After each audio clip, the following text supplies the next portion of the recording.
Hello everyone, let's start our next topic, which is pair of linear equation in two variables. So first of all, what is linear equation? जैसे कि हम polynomial chapter में देख चुके हैं कि ऐसे एक्सप्रेशन या ऐसी इक्वेशन जिनमें वेरिएबल्स की जो डिग्री है वो 1 हो, उन्हें हम लीनियर इक्वेशंस कहते हैं। Linear equation in two variables का मतलब ये ऐसी इक्वेशन जिसमें हमारे अब टू वेरिएबल्स का यूज़ होगा, राइट। जैसे यहाँ पे दे रखा है a1x plus b1y plus c1 equal to 0। तो यहाँ पे x और y दो वेरिएबल्स का यूज़ किया गया एक ही एक्सप्रेशन। और यहाँ पे जो x, ये जो वेरिएबल x है, ये जो वेरिएबल y, इसकी पावर क्या है, डिग्री क्या है, 1 है। तो इसीलिए हम इस इक्वेशन क्या कहेंगे, linear equation in two variables.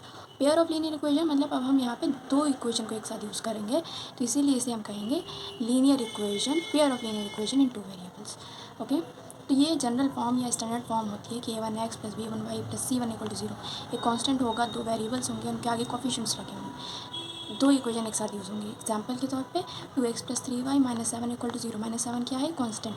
x क्या है, एक वेरिएबल, y क्या है, दूसरा वेरिएबल, दो वेरिएबल्स का यूज़ होगा। और x के आगे जो लगता है वो कोफिशिएंट x का होगा, 3 है y का कोफिशिएंट। इस तरह से ये दो इक्वेशन दे रखी हैं, तो ये दोनों क्या है, pair of linear equation in two variable. इस तरह से ये भी 5x equal to y and minus 7x plus 2y plus 3 equal to 0, ये भी क्या है, pair of linear equation in two variables. Now next we have to do one question, okay? The cost of 2 kg of apples and 1 kg of grapes on a day was found to be rupees 160. After a month, the cost of 4 kg of apples and 2 kg of grapes is 300 rupees. Represent the situation algebraically and geometrically. First of all, we have to form two algebraic equation, right? And then solve them geometrically, right? So पहला sentence हमें क्या बोल रहा है, पहले हम ये देखेंगे। The cost of 2 kg of apples and 1 kg of grapes on a day was found to be rupees 160. Okay, तो अब हम पहले लेट कर लेते हैं। तो हम लेट कर लेते हैं, हमें यहाँ पे दो चीज़ें दी हुई हैं, एक है एप्पल, एक है ग्रेप्स, राइट। तो हमने लेट कर लिया कि जो कॉस्ट है 1 kg एप्पल की वो x रुपीज़ है, और जो कॉस्ट है 1 kg ग्रेप्स की वो y रुपीज़ है। तो इसके हिसाब से जो हमारे पास इक्वेशन बनेगी वो क्या बन जाएगी, 2 kg ऑफ एप्पल्स हैं तो 1 kg अगर x रुपीज़ की है तो 2 kg कितने की हो जाएगी, 2x की। और 1 kg of grapes plus 1 kg of grapes कितने के हैं, y रुपीज़ के। इन दोनों का सम टोटल कॉस्ट कितनी दे रखी है, total 160 rupees. This is how we form the first equation, right. Because the cost of 2 kg of apple, 1 kg हमने x लेट करी तो 2 kg एप्पल की कॉस्ट क्या हो जाएगी, 2x। और इसी तरह से जो 1 kg ग्रेप्स हैं वो हमने y लिए, y रुपीज़। तो दोनों की कॉस्ट कितनी दे रखी है, was found to be 1 rupees 160। तो 2x plus y is equal to 160, right. ये हमारा फर्स्ट सेंटेंस से फर्स्ट इक्वेशन बन गई। नाउ सेकेंड इक्वेशन कैसे बनेगी, आफ्टर अ मंथ, कुछ महीने के बाद जो कॉस्ट है 4 kg एप्पल्स की और 2 kg एप्पल्स की वो रुपीज़ 300 है। तो 4 kg एप्पल्स, 1 kg एप्पल्स की x थी, तो 4 kg एप्पल्स की कितनी हो गई, 4x। और इसी तरह से 2 kg एप्पल्स, 2 kg ग्रेप्स की कितनी होगी, 2y हमने लेट की थी 1 kg की, तो 2 की हो गई 2y। टोटल कॉस्ट कितनी हो गई, रुपीज़ 300। ये हमारी सेकेंड इक्वेशन बन गई। तो ये हमारी क्या हो गई, algebraic equation, first and second, ये हमारी अलजेब्राइक इक्वेशन हो गई। हमने इस सिचुएशन को अलजेब्रिकली रिप्रेजेंट कर लिया थ्रू दिस लीनियर इक्वेशन। हमने इस पूरी सिचुएशन को अलजेब्रिकली रिप्रेजेंट कर दिया। अब ज्योमेट्रिकली कैसे करेंगे वो देखते हैं।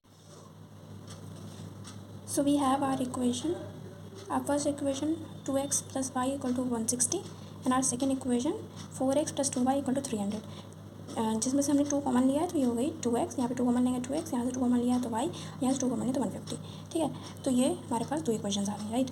अब इक्वेशन फर्स्ट की अगर हम बात करें तो यहाँ से इक्वेशन फर्स्ट की अगर हम बात करें तो यहाँ पे हमने x, ये जो ब्लॉक बनाया है इसमें हमने एक वैल्यू हमने x की असाइन कर दी, ठीक है। और दूसरे ब्लॉक में हम y की वैल्यू लिखेंगे, ठीक। तो y, इस इक्वेशन से हमारे पास y क्या आएगा, is equal to 160 minus 2x। यहाँ से y की वैल्यू निकाल के यहाँ रख दी, ठीक है। अब हम x की वैल्यू एक लेट कर लेते हैं कि x की वैल्यू हमने 0 ले ली, तो उसके अकॉर्डिंग y की वैल्यू क्या हो जाएगी, y इज इक्वल टू क्या हो जाएगा 160। y की वैल्यू क्या हो जाएगी 160, जब x की वैल्यू 0 हो जाएगी तो y की वैल्यू क्या हो जाएगी 160, तो हमारे पास y क्या आ जाएगा 160। इसी के अकॉर्डिंग अगर हम y इक्वल टू 0 ले रहे हैं तो अब हम y की वैल्यू 0 ले रहे हैं, इसमें हम y की वैल्यू पुट करेंगे। तो यहाँ पे y की वैल्यू पुट करी 160 माइनस 2x, माइनस 2x इधर आएगा, तो 2x इज इक्वल टू 160, तो x की वैल्यू क्या हो जाएगी 80, ठीक है। तो हमने जब x की वैल्यू 0 लेट की तो y इक्वल टू 160 आया, और जब y की वैल्यू 0 लेट की है तो x की वैल्यू 80 आ गई। इसी तरह से हम ये वाली इक्वेशन भी सॉल्व करेंगे, ठीक है। इस वाली इक्वेशन को भी सॉल्व करेंगे, इसमें भी हम x और y को असाइन करेंगे। x हमने ले लिया, y हमारे पास क्या हो जाएगा, यहाँ पे y की वैल्यू क्या हो जाएगी 150 माइनस 2x, राइट। तो अब हम x की वैल्यू अगर हम 0 लेट कर रहे हैं तो y क्या हो रहा है 150, यहाँ पे 0 हो जाएगा ये 2x, ठीक। और इस तरह से अगर हम y को 0 ले रहे हैं, y को अगर हम 0 ले रहे हैं तो 150 माइनस 2x, तो 2x क्या हो जाएगा 150, तो x कितना हो जाएगा 75। तो यहाँ पे जब हमने y की वैल्यू 0 असाइन करी तो x क्या आ गया 75। अब बस इन दोनों टेबल से हम अपना ग्राफ फॉर्म करेंगे, okay. Now we have to put our x and y values in this graph, okay. So x is equal to y is equal to 160, x equal to 0 जब है तो y इज इक्वल टू 160, ठीक है। तो y की value 160 यहाँ पे हम इसे यहाँ असाइन कर देंगे, ठीक है। एक पॉइंट हमारा ये हो गया 0,160। Now second is x is equal to 80 and y equal to 0, x is equal to 80। अब ये x एक्सिस है हमारे पास, x पे ये 80 हमारा यहाँ दे रखा है और y इक्वल टू 0 है, ठीक है। तो ये हो गया हमारा, ये पॉइंट हमारा क्या हो गया 80,0, ठीक है। और ये वाला पॉइंट क्या हो गया हमारे पास 0,160, हमारी फर्स्ट इक्वेशन का हो गया, सही है।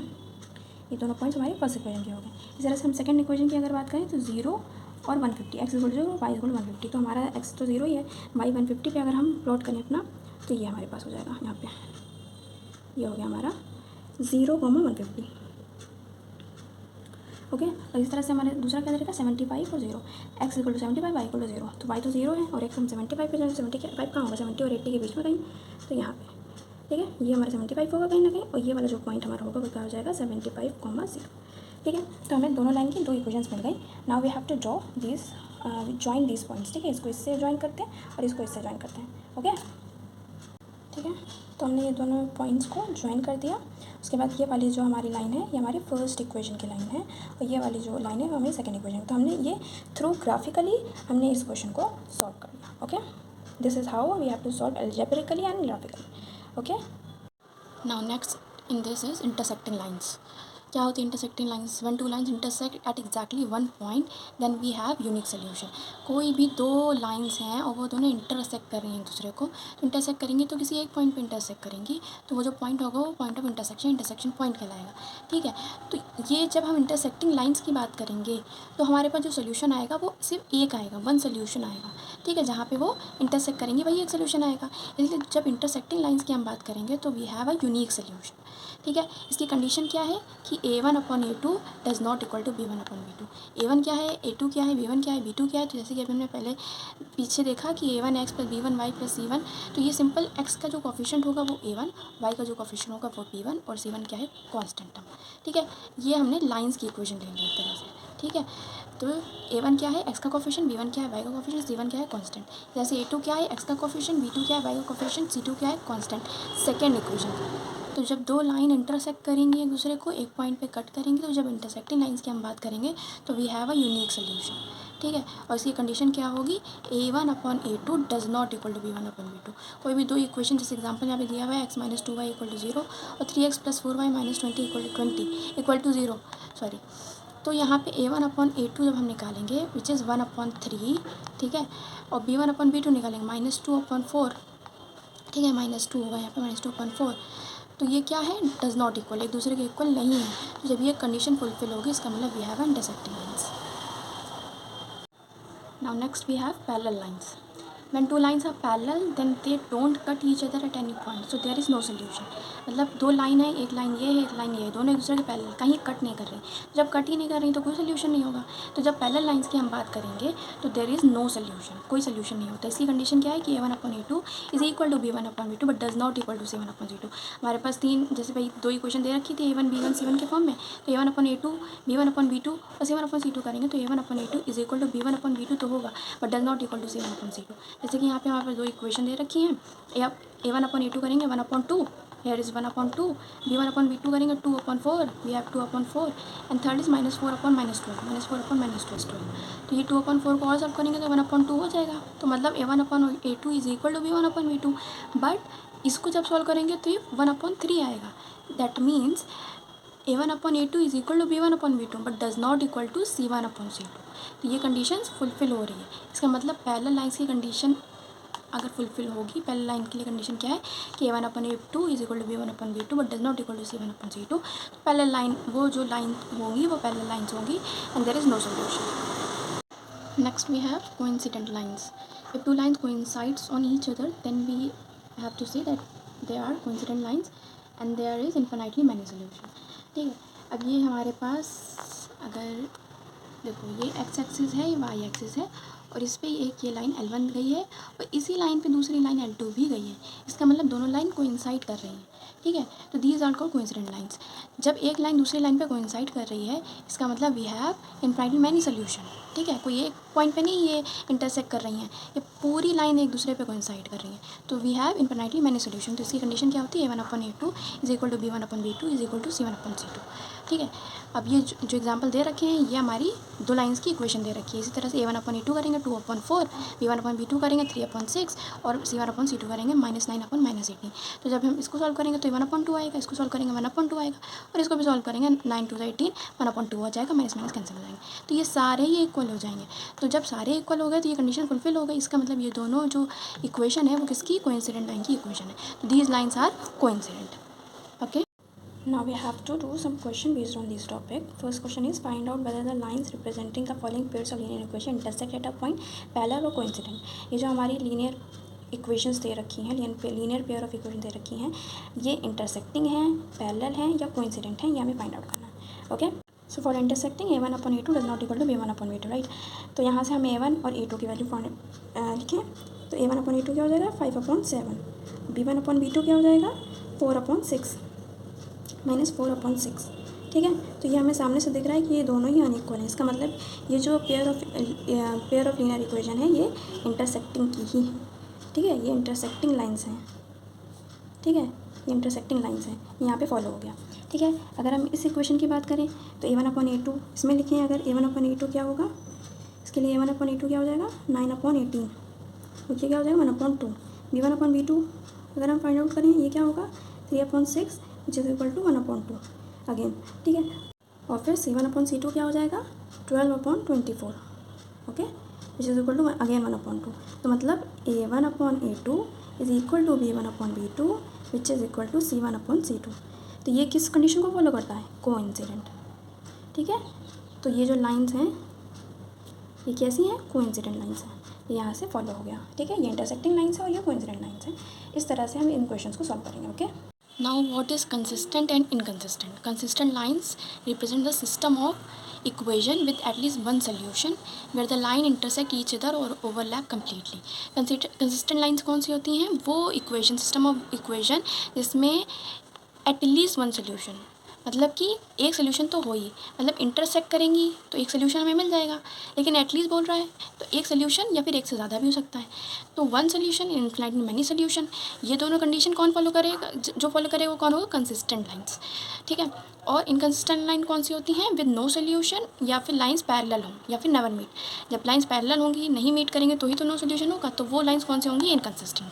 ठीक है, तो कंसिस्टेंट कौन सी होंगी, इसमें वन सोल्यूशन होगा। वन सोल्यूशन किस में होता है, जो इंटरसेक्ट करती हैं, तो इंटरसेक्टिंग लाइंस होंगी वो कंसिस्टेंट होंगी, इंडिपेंडेंटली कंसिस्टेंट होंगी।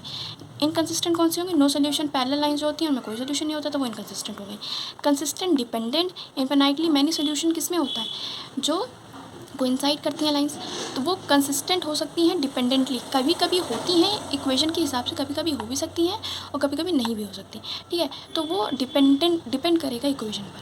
ठीक है, लेकिन ये याद रखना कि इंटरसेक्टिंग लाइन हमेशा कंसिस्टेंट होंगी और पैरेलल लाइन हमेशा इनकंसिस्टेंट होंगी। now based on consistent and inconsistent we have to solve one question. Okay, सबसे पहले कंसिस्टेंट को फाइंड आउट करने के लिए हम पहले रेशियोज़ निकालेंगे। किसके रेशियोज, A1/A2, B1/B2 और C1/C। ठीक है, तो हमारे पास जो फर्स्ट इक्वेशन है, पेयर ऑफ लीनियर इक्वेशन है 3x + 2y = 5, 2x - 3y = 7। इसके हम A1/A2, B1/B2 और C1/C2 के रेशियोज निकाल लेते हैं। A1/A2 हमारे पास क्या दे रखा है 3/2, B1/B2 क्या दे रखा है B1/B2 क्या दे रखा है 2/3 माइनस के साथ। ठीक है, यहाँ पे -3 है। और C1/C2 हमारे पास क्या दे रखा है 5/7। ठीक है, 5/7।